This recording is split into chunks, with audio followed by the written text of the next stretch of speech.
s'oppose à midi sur Europe 1, Mathieu Noël.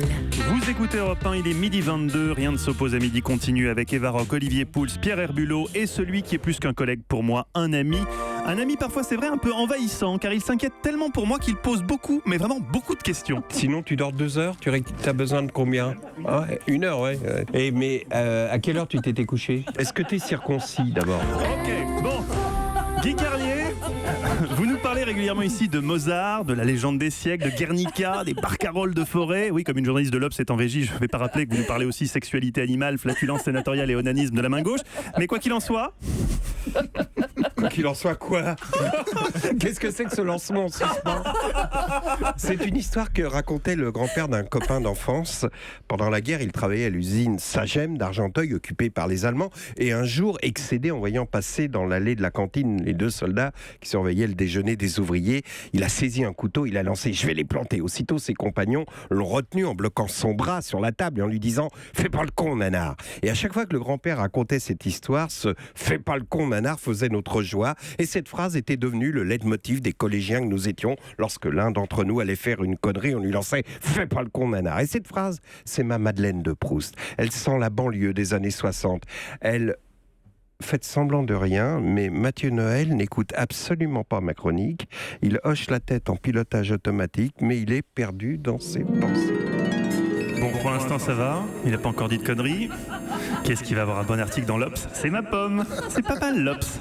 Je me souviens quand j'étais à Sciences Po, ça a aidé à pécho le nouvel Obs. Pendant des années, j'ai dit à des filles, le dito de Jean Daniel cette semaine sur la problématique palestinienne est remarquable. Bon, mais tu fais quand même semblant de t'intéresser à ce que raconte Guy, de quoi il parle? Ah oui, encore cette nostalgie banlieusarde de baby boomer. Fais pas le con, nanar. Cette phrase m'est revenue à l'esprit en entendant Bernard Tapie, mercredi dernier, analyser le désastre du PSG. En quelques phrases, il a démonté l'incroyable incurie Qatari, le bordel dans le vestiaire parisien, l'immaturité inadmissible de Verratti. Il paraît qu'on lui a enlevé l'estomac à Nanar et pourtant, quand il parle, il a toujours autant d'estomac au point que moi, supporter parisien, j'oubliais qu'il avait été le boss de l'OM et je me disais qu'avec le fric du Qatar et Nanar à la tête du club, le PSG serait sans doute déjà champion d'Europe. C'est à cet instant que je me suis rendu compte qu'il nous manquait. Je ne croyais pas écrire cette phrase un jour, tant je l'ai combattu, tant j'ai cru que c'était lui, le méchant, face au gentil de l'establishment. Je lui en ai voulu de nous annoncer sans langue de bois les mutations du monde. Je lui en ai voulu de ne pas avoir les illusions sur les idées et les hommes que je m'obstinais à garder. Je lui en ai voulu pour Vonder jusqu'à ce que je vois Hollande faire la même chose à ArcelorMittal. Je lui en ai voulu pour le Crédit Lyonnais jusqu'au jour où j'ai compris qu'il avait roulé la mère Lagarde dans la farine. Alors aujourd'hui, je te le dis, fais pas le con, nanar.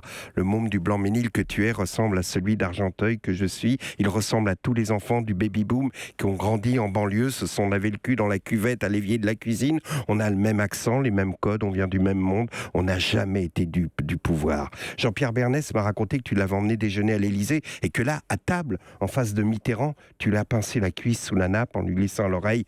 T'as vu où on est, ma poule? Chez tonton. Alors profite. Après ça, m'a dit Bernès, tu suis le mec partout, même en tôle. Alors fais pas le con, nanar. Le business, le vélo, le foot sont des victoires dérisoires face au match que tu livres aujourd'hui. Là, ça rigole plus. C'est plus la mère Lagarde que tu as en face de toi. C'est du Sévère, c'est du Shakespeare. Alors tu vas faire comme le grand-père de mon pote d'Argenteuil. Tu vas faire de la résistance. Fais pas le con, nanar. Selon les statistiques, on te doit encore une dizaine d'années de vie.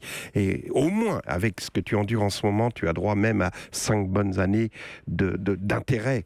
Ça veut dire 15 piges pour te retaper, prendre en main le PSG et gagner la Coupe d'Europe. Alors, fais pas le con, nanar.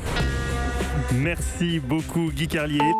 Europe 1.